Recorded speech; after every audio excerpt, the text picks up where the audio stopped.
করেছি, সেই অনুপ্রেরণা পেয়েছি, সেই সাহস আমরা পেয়েছি, সেটার জন্য আপনাদের ধন্যবাদ।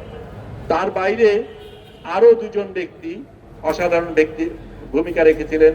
যিনি আজকে প্রধানমন্ত্রী তারেক রহমান সাহেব, তিনি তখন প্রধানমন্ত্রী ছিলেন না, কিন্তু তিনি প্রথম রাজনীতিবিদ হিসাবে প্রকাশ্যে আমাদের সমর্থন করেছেন, আমাদের পাশে দাঁড়িয়েছেন এবং বাংলাদেশে মানুষের এই যাত্রার জন্য সমর্থন সেটা প্রকাশ করেছেন এবং বলেছেন, ঘোষণা দিয়েছেন যে আমাদের যদি কিছু হয় তাহলে তাদের জবাবদিহিতে, যারা করেছে তাদের জবাবদিহি করতে হবে।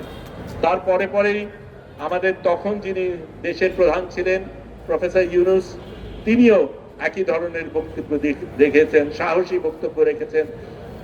যেখানে এত দেশের রাষ্ট্রপ্রধানরা নীরব ছিল, বাংলাদেশের দুই কর্ণধার প্রকাশ্যে তারা এই আমাদের এই যাত্রার প্রতি সমর্থন জানিয়েছেন, ফিলিস্তিনের প্রতি সমর্থন জানিয়েছেন, ইসরায়েলকে বর্জন করার জন্য ডেকেছেন।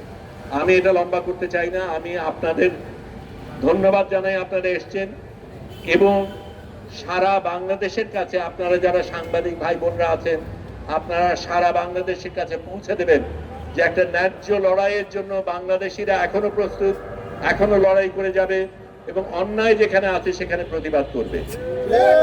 আমার দেশের সংবিধান আমাকে বলে অন্যায়ের বিরুদ্ধে দাঁড়াতে, নিপীড়িতর পাশে দাঁড়াতে।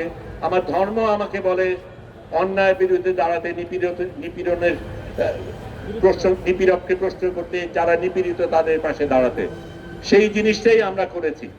আমাদের দেশ, আমাদের ধর্ম যেটা বলে সেটা আমরা করেছি, কিন্তু আমরা একা করলে চলবে না, আমাদের প্রত্যেকের করতে হবে। যার যেখানে যেই সমর্থন আছে, সেই যেই সামর্থ্য আছে, সেখান থেকে আমাদের প্রত্যেকের লড়াই করতে হবে। এবং আমি বিশ্বাস করি, মনে প্রাণে বিশ্বাস করি, এই নিপীড়ক ইসরায়েল আমাদের প্রতিবাদের মুখে ধূলিসাৎ হয়ে যাবে।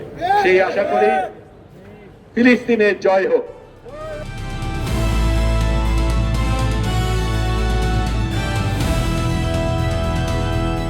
দিনাজপুর টিভি, মানুষের জীবনের কথা বলে।